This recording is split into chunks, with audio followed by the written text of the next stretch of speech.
Okay, so there's a variable. The variable has a mean of 48 minutes.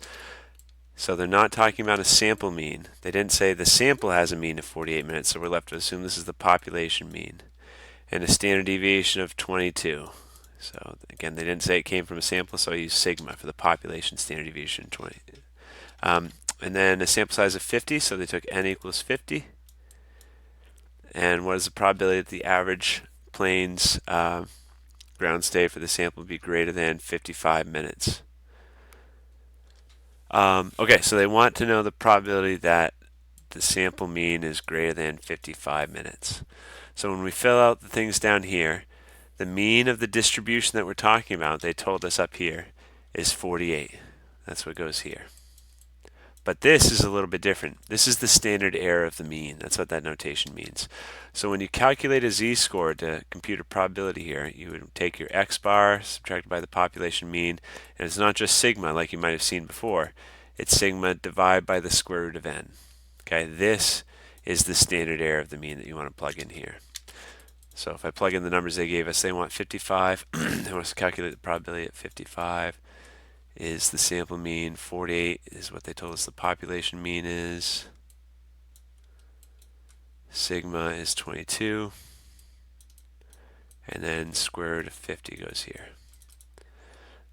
So the top's going to be 7. The bottom is a little bit harder, but I'm going to do the square root of 50 first. Copy this to my clipboard, and then I'll do 22 divided by that denominator. So this is your standard error of the mean. I don't think they say how many decimal places, but I think I saw in the answer key that they wanted just 3 here. So 3.111 is what you'd want to answer for this part. And then what's this probability? Well, we need to figure out what the z-score is, and then we can use the z-score to calculate a probability. Or I think this is what the Newton program is doing for you.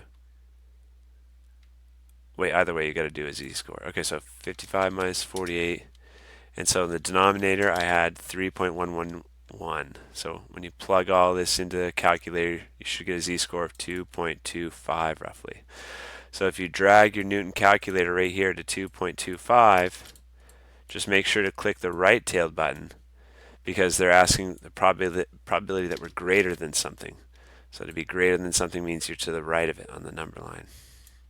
And then the calculator, I think, gives you the probability associated with it. But if it doesn't, you could do z-score to percentile calculator in Google. Take the first one that comes up, and then what do we get for a z-score? We got 2.25 roughly, so it's one-sided like we said. So the probability you should get when rounded to the third decimal place is 0.012 roughly.